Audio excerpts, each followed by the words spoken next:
Olá, venha comigo até ao ano de 2004. Fomos orgulhosamente os organizadores do Campeonato da Europa.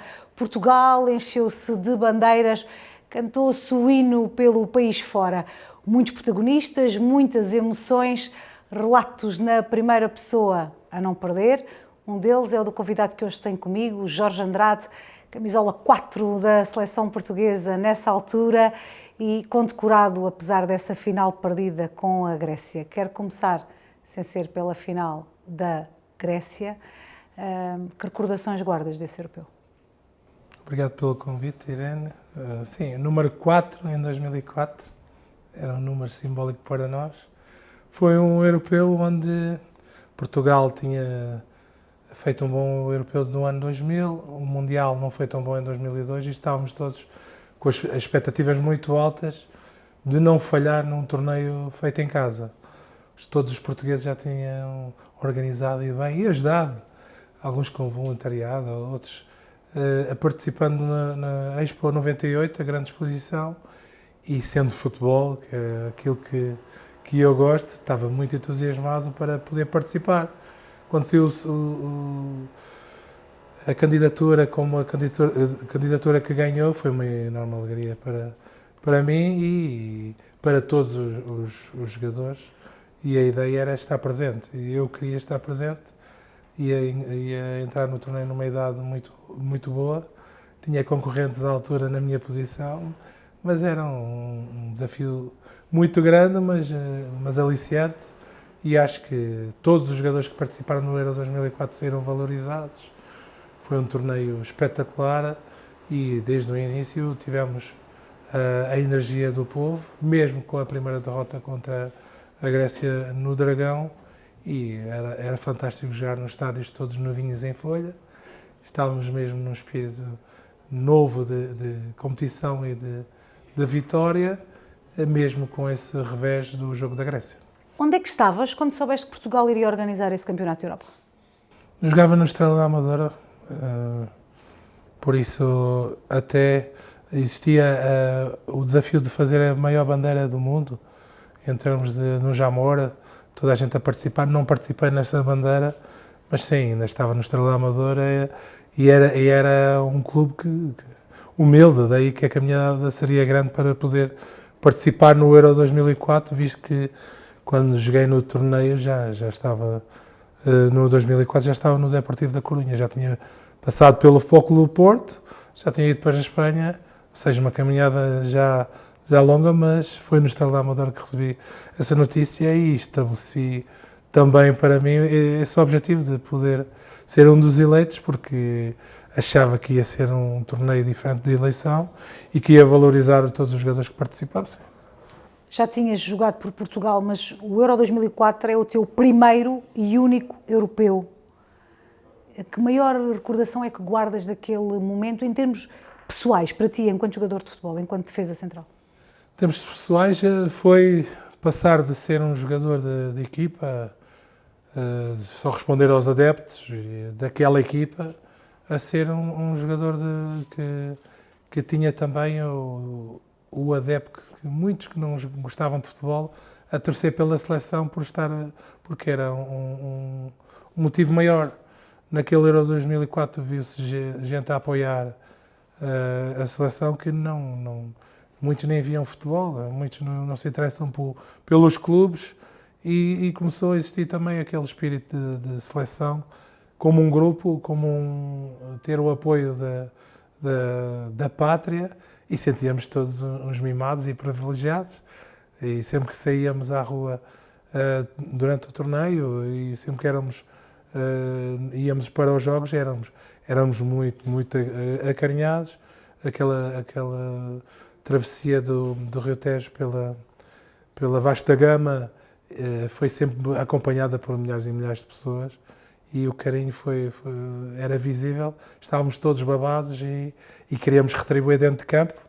Fomos construindo resultados muito bons depois do desaire da Grécia, sempre com vitórias, algumas muito emocionantes, como o jogo da Inglaterra, onde vencemos a Inglaterra nos penaltis, mesmo tendo começado a perder, e tivemos jogadores que se sobressaíram muito nesse jogo, não só o Ricardo, como que foi um herói que defendeu o penalti sem luvas, o penalti do Vassal, mas também tivemos o Rui Costa a marcar um grande golo, o Hélder Postiga a marcar um penalti de Panenka e também a marcar um golo num jogo depois de substituir o Figo, e também o talento de Cristiano Ronaldo e outros colegas que estavam em excelente forma. Esse jogo para mim foi o jogo mais bonito e emocionante do Euro 2004, o jogo com a Inglaterra. Estás a falar do jogo dos quartos de final, Sim. em que tu és titular, aliás, és titular em todos os jogos desse europeu. Mudaste foi ali de parceiro na defesa. Nesse jogo que estás a falar, que são os quartos de final, tiveste o Ricardo Carvalho como colega no centro da defesa de Portugal. Muitas pessoas perguntam-me, essa é a dúvida, jogaste o jogo todo, os jogos todos, mas na caminhada até o europeu...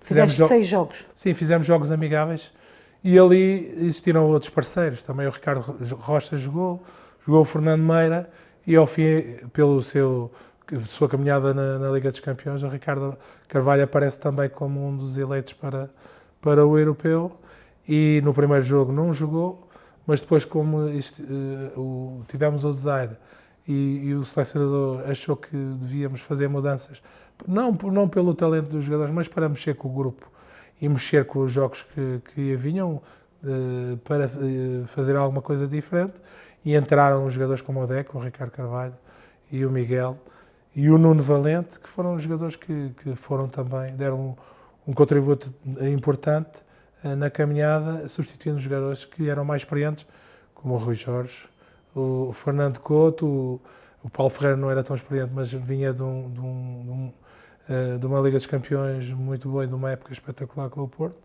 mas teve que sair para existir um pouco de revolução na equipa, e as coisas resultaram. Para ti, esse jogo com a Inglaterra nos quartos de final acaba por ser o jogo mais marcante. Sim. Pela emoção, pelo suspense até ao fim e por também um bocadinho dramático, talvez, não? Sim, o jogo contra a Inglaterra foi o mais emocionante, e para o público também ver um jogo com muitos golos é sempre espetacular. E também todo o dramatismo de ter que tirar o capitão, o Figo, para tomar decisões de jogar num esquema mais arriscado, com 2 pontas de lança. E assim fez o Scolari, se calhar não fê-lo muitas vezes na sua vida, mas naquele momento achou que fosse necessário e mexeu com o jogo. Conseguimos igualar a partida. Depois fizemos inclusive o 2-1.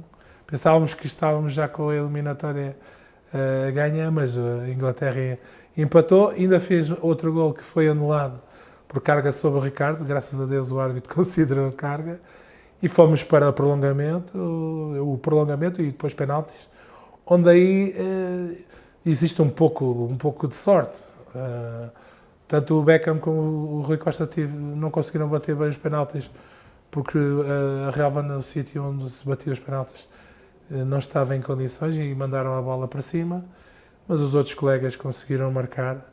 Tivemos um pouco também de rebelia e de inocência do Postiga ao bater um penalti da forma como bateu, no meio da baliza, e depois o Ricardo teve um momento de ser o herói e defender como se defendia antigamente, sem luvas, e conseguiu defender o penalti do Vassal, e depois foi ele que concluiu esses mesmos penaltis com o penalti que marcou, e foi uma festa gigante, com um herói improvável, não é? O Ricardo, a ser o homem que fez o gol no penalti, importante para a passagem. Sem querer que compares Fernando Couto e Ricardo Carvalho, até porque eram diferentes enquanto jogadores e também enquanto personagens, foi fácil para ti jogar com os dois, certamente, mas acabas por fazer também uma caminhada maior com o Ricardo nesse europeu, nesse Euro 2004. Sim, são jogadores diferentes e foram muito importantes na caminhada até à final. O Fernando Couto já conhecia também do Mundial 2002 e dos jogos que fizemos amigáveis até o europeu, visto que não fizemos qualificação. E depois apareceu o Ricardo Carvalho, mas era um jogador que eu já tinha jogado com ele no Futebol Clube do Porto, já tinha jogado com ele no Sub-20 e Sub-21, estava muito identificado, jogávamos já de olhos fechados, tínhamos características que se complementavam, éramos jogadores também diferentes, que vinham com uma forma de jogar diferente do que os tradicionais defesas, onde normalmente um era mais o central de marcação e o outro era se calhar o central mais para fazer as compensações e as dobras da equipa, e ali eu e o Ricardo, os dois fazíamos tudo, era os dois independentemente de onde estivesse a bola, podia fazer a marcação ao homem mais agressiva e depois também fazer a dobra na mesma zona. E era muito mais fácil complementar. Tínhamos também a ajuda na frente da defesa do Costinha, que era um elemento essencial. O Petit também era outro que podia ajudar, mas quem jogou esse europeu foi o Costinha, que diminuía o nosso trabalho, fazia com que a nossa função fosse facilitada.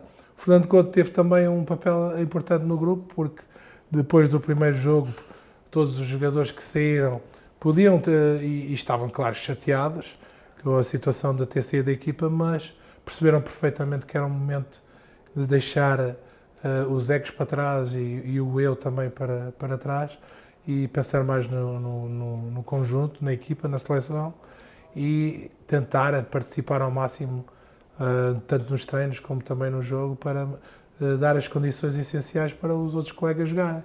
Era a opção do selecionador Scolari, que já tinha vindo de um Mundial com sucesso, por isso todos os jogadores respeitavam, e isso foi fundamental, ter um treinador já vencedor no nosso grupo, para que mostrasse quais eram as dificuldades de chegar até uma final. Ele foi estabelecendo objetivos, sabia que como jogámos primeiro íamos ter mais dias de descanso em certas fases, dava para recuperar a equipa, dava para jogar ao limite, e foi o que fizemos, sempre jogar com o limite, e mesmo sabendo que nós, se não estivéssemos em condições, tínhamos jogadores no banco que eram iguais ou melhores que nós. E o importante era Portugal chegar a uma final, porque até ali nunca tinha chegado. Quem é que foi Luís Filipe Scolari para Portugal nessa fase? Era muito diferente vê-lo e analisar por fora do trabalho do que ele fez na seleção do Brasil, porque foi um trabalho com muito mérito, mas, no entanto, nós só vimos como adversários ou como adeptos em comum.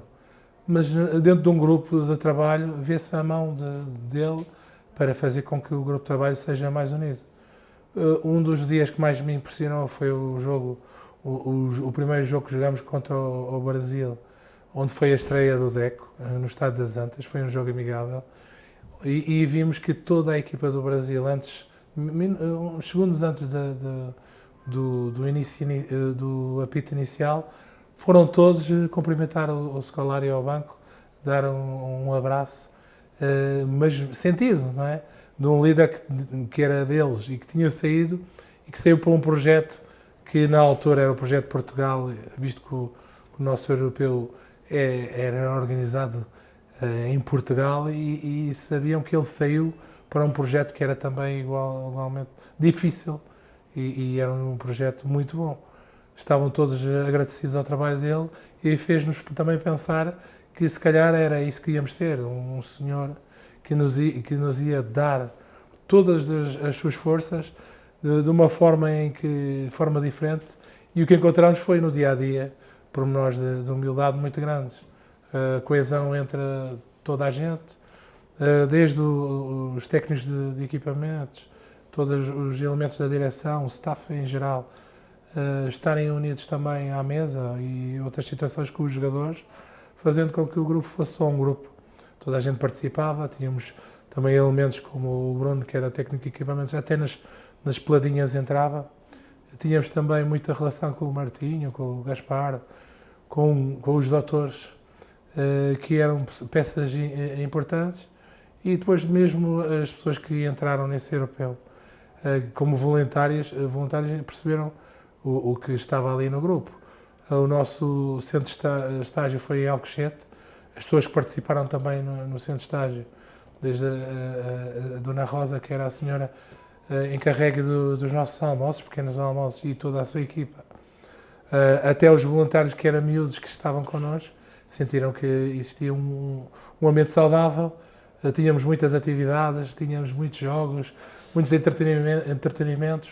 E foi uma das ideias do Scolari, trazer também coisas diferentes que nós não estávamos habituados, que era fazer do nosso estágio um centro para nós convivermos entre nós.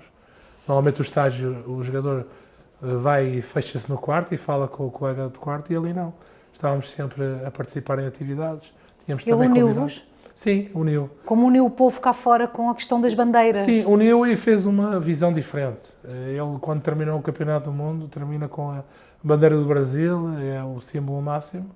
E aqui, quando fomos, antes do Campeonato da Europa, fomos a Óbidos, e ele foi à janela e disse: quero esta bandeira em todas as janelas de Portugal. E foi o que aconteceu.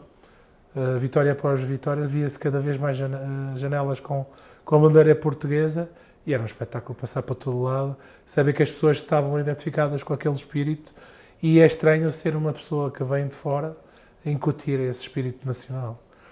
Mas foi o Scolari que trouxe isso para nós e fez essa união. Portugal perde o primeiro jogo no Estádio do Dragão com a Grécia, depois vence com a Rússia e vence também com a Espanha. O que é que recordas desses dois jogos, antes dos quartos de final? O jogo da Rússia foi um jogo que o Scolari, antes de começarmos, disse: a partir de agora é mata-mata. Nós nem sabíamos o que era essa expressão, e ficou, que é o jogo a eliminar. Não podíamos falhar, tínhamos que vencer. Tivemos um jogo um pouco facilitado com a expulsão do Ovchnikov, que era nosso colega do Porto, até sentimos pena por ele, mas era uma vantagem muito boa que tínhamos que aproveitar. Não foi um jogo fácil. O jogo foi até difícil porque os russos têm uma equipa muito técnica, mas depois, ao fim, brilhou a estrela do Rui Costa e do Cristiano Ronaldo. Conseguiram dar-nos a vantagem necessária para vencer. Depois do gol do Maniche, foi um jogo que começámos a acreditar, e depois ali o jogo com a Espanha já era um jogo em que só podia sobreviver um. Tivemos o dom de Scolari a meter o Nuno Gomes, que foi o jogador que fez o golo, e foi uma coisa memorável.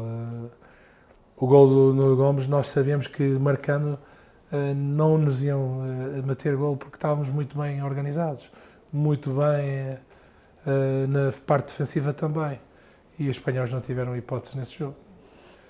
Quando o Nuno Gomes fez golo, que era um golo muito decisivo, e depois os espanhóis já tinham que jogar contra o relógio, e do outro lado existia um resultado que não era favorável para eles, e a Grécia conseguiu passar.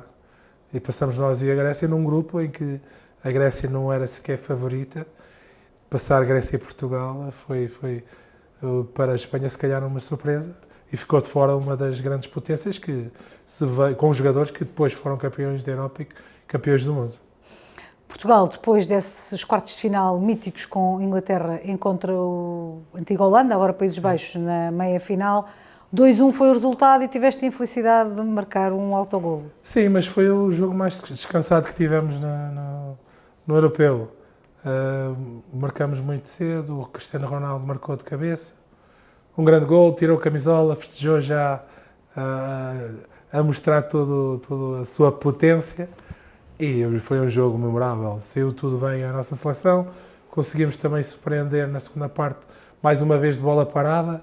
Foi um canto curto onde o Maniche estou diretamente à baliza e fez gol, num gol que é dos golos mais bonitos que Portugal fez nos europeus, e estava uma vantagem muito grande, mas depois fiz o autogol, tinha a pressão do Van Nistelrooy, que estava atrás de mim, estava à minha frente para fazer gol, e eu antecipei-me, mas a bola bateu-me mal e foi para a baliza. Mas, no entanto, depois tinha a ajuda de super jogadores como o Fernando Couto, que entrou para salvar. Passámos com todo o mérito à final e celebramos muito, muito, muito, muito. Qual foi para ti o melhor jogo, o jogo em que achas que estiveste melhor? Esse jogo da Holanda, incrivelmente, fiz o autogol, mas eu acho que não dei, eu e o Ricardo Carvalho não demos a hipótese à defesa. O jogo da Holanda foi um jogo completo, e depois, com a ajuda do Fernando Couto, não demos mesmo hipótese. A Holanda naquele dia não ia marcar. Chegámos à final, e voltámos a perder com a Grécia. Consegues encontrar uma justificação para aquilo que aconteceu com Portugal nesse europeu? A justificação é que a Grécia foi melhor. A estratégia deles foi melhor que a nossa. Desde o primeiro jogo até o último, tinha uma estratégia que toda a gente já estava a ver que era mais defensiva e conseguiram superar desafio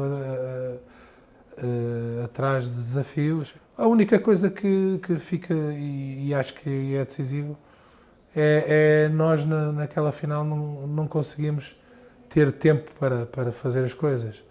O tempo parece que estava a fugir-nos das mãos, mais ainda quando a Grécia marca o golo, parece que foram só 5 minutos até ao final do jogo e faltava muito tempo. A estratégia não estava a sair. Tive pena de que alguns jogadores não tivessem jogado essa final, como o Fernando Couto, o Rui Jorge e outros que mereciam também estar naquela final pelo que representa. Não fomos capazes de vencer a Grécia. Não era o nosso dia. Eu acho que estava reservado para outro dia, e o outro dia foi em 2016, quando Portugal venceu o Europeu em França. Quem é que chorou mais nessa final no Estádio da Luz? Eu acho que choraram todos, uns sem lágrimas, outros por dentro, e temos imagens de Rui Costa e do Cristiano chorarem muito, mas sabendo que dói mais as lágrimas do Rui Costa e do Pauleta do que as do Cristiano, porque anos depois ele teve tempo para se vingar e vencer o Europeu. Como é que tu, individualmente, superaste essa desilusão? Foi um ano muito desgastante, estava muito cansado, eu acho que em termos de jogos, eram muitos jogos, e depois do jogo queria era descansar, eram muitos jogos, e no entanto a ideia era quanto antes esquecer aquele episódio, mas estávamos todos conscientes que a seleção estava no caminho certo, o caminho dos triunfos, e íamos continuar com o mesmo selecionador, o espírito estava lá e veio-se a confirmar. O que é que guardas dessa final? Sim, eu comprei bilhetes até à final, desde o primeiro dia perguntaram que bilhetes queres? Eu, para além dos que a Federação me dá, quero também, desde o primeiro jogo até à final. A sério? Sim, quero até à final, e concretizou-se. Tive bilhetes para toda a gente da minha família até à final. Alguns bilhetes estão guardados, mas o que guardo é uma camisola do árbitro, porque foi o árbitro que teve nos 2 jogos mais tristes que eu tive nesse ano. Um porque ele me expulsou na meia-final da Liga dos Campeões, o Marcos Merck, e outro porque apitou a final do Europeu Portugal-Grécia. Fui ao balneário, troquei a camisola. Foste tu que pediste? Sim, pedi para trocar, e ele aceitou a minha camisola e eu fiquei com a dele, para me lembrar também dos episódios tristes que tive, que é as derrotas. Então não tens contigo a tua camisola dessa final para Portugal? Tenho uma, porque nós tínhamos sempre uma, eu trocava sempre ao intervalo, porque transpirava muito, tenho 2, uma tenho toda assinada pelos colegas. Vocês, jogadores, sempre falam muito do orgulho que é jogar com as quinas ao peito. Sim. Tudo aquilo que conseguiste enquanto jogador de clube, qual é a diferença entre jogar com essa camisola de Portugal enquanto internacional?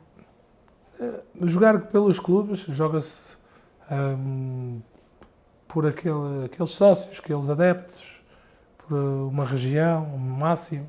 Enquanto pela seleção, eu tinha o homem do talho, tinha o homem da mercearia, tinha os meus vizinhos, toda a gente a perguntar: Jorge, não se pode perder, Jorge. E isso é giro porque joga-se por toda a gente. Toda a gente está atenta, toda a gente fica também orgulhosa de ter alguém que os identifique a representar a seleção, e é mesmo isso. Eu acho que é o trabalho maior que nós temos enquanto profissionais. Joguei em muitos clubes, mas o sentimento de jogar pela seleção, para mim, é o maior sentimento que se pode ter enquanto futebolista. Depois perdeste a final, foste vice-campeão da Europa e a 5 de julho desse 2004 és condecorado e és oficial da Ordem do Infante Dom Henrique.